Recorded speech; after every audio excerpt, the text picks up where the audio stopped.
Hey again, Gregory here.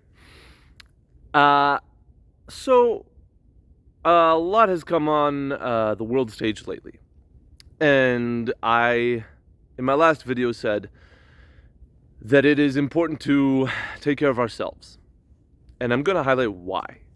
I'm going to highlight why that's the most important thing we can do.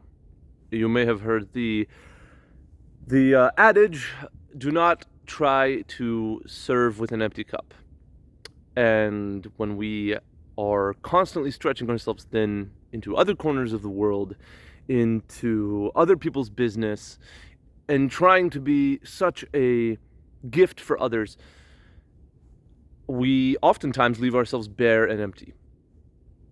Now, when we apply that to the modern era, we realize that we are really chemically hijacked. And, well, I'm going to explain what I mean by that in a minute. First, I want you to think of yourself as not just a person, but as a system, a machine. And that machine, you work on chemicals. You take in chemicals to make your cells and keep your energy up and to do all the things that your body needs to be done. Fuel is what you get. But what you also are is a chemical alchemy lab. What I mean by that is you produce different chemicals within yourself.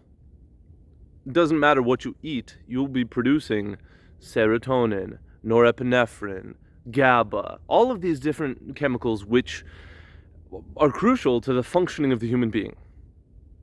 Now, the way you think and the things that enter in your mind are also fuel. They're mental fuel.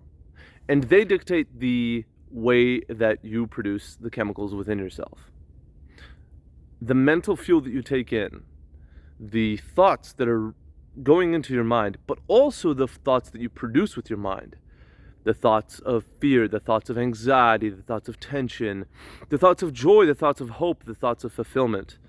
They all have chemical counterparts. They all produce a reaction in your body, a physiological reaction. You might, for example, when you get excited, you feel an uplifted energy. You see more colors. You smell more vibrantly, and you relish life. You have more energy throughout the day. And when you're depressed, you don't want to move. Everything is dark. This shadow comes upon all of your dealings, and you have no hope of forward momentum. Oftentimes, we go through life experiencing a wide gamut of these, but we're not highlighted. We're not reminded that these things are chemicals, that they introduce into us new reactions. They produce these experiences we have produce sensations which are as a result of chemicals. That reaction, those chemicals, then dictate the thoughts we have. So thoughts, chemicals, reactions, thoughts. Chemicals, thoughts, chemicals, thoughts, reactions within us. And so this perpetual cycle happens whether we like it or not. The most important thing we can do for ourselves, if we want to be in charge of our lives, if we want to get forward, is to go at the argument at the base level. And that's the chemical level. Now, one very little known fact is that your breath dictates the chemicals you produce in your body. Now, I'm up on a mountain here. I don't have my sights, my sources with me.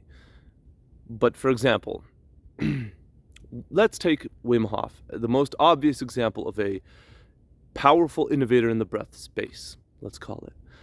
He is a innovator. He is basically an inventor of a new breath practice that produces serotonin in the body. It also produces other chemicals which actually counteract viral infections. He's able to control that subsystem of his body, of his mind, with his breath. Now, of course, he also applies the conscious functioning of the mind. And that's, I think, one of the big tragedies of our school system, is that we're not taught this stuff. So, by changing your breath, even just beginning to be aware of your breath. You have a stake in this argument, this reaction, this cyclical process of chemical reaction, chemical thought, reaction, chemical thought.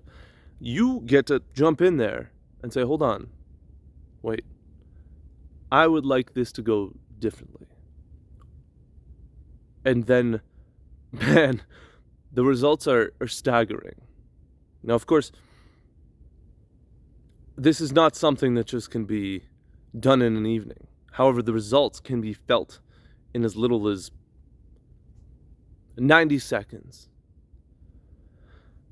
I think I'm gonna be posting some breath practices, because this stuff is really, I see that the need for this is pretty great, for us to have a quick, functional process to take care of our own bodies, our own minds, just by changing the way we breathe. Because then, if we come to the argument, to the situation, to the crisis, to the party, to the dinner, to the bed, with a chemical process that is more balanced, more harmonious, more in line with what we are as people, then we are way more effective, then we are way more fulfilled, then we are so much more human, and then we have a full cup. Then we can come to the next person, then we can really truly make some change. But for so long, we have not been at all functioning in control of anything. Really, we've been along for the ride.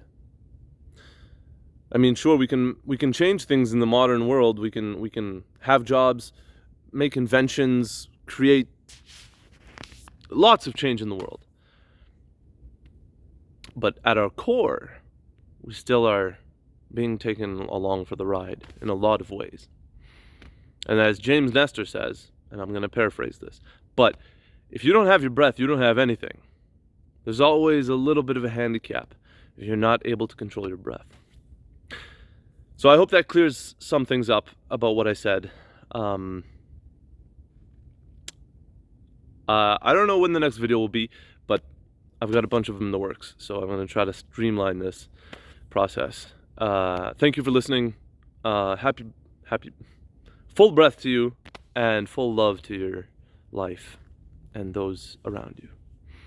Bye.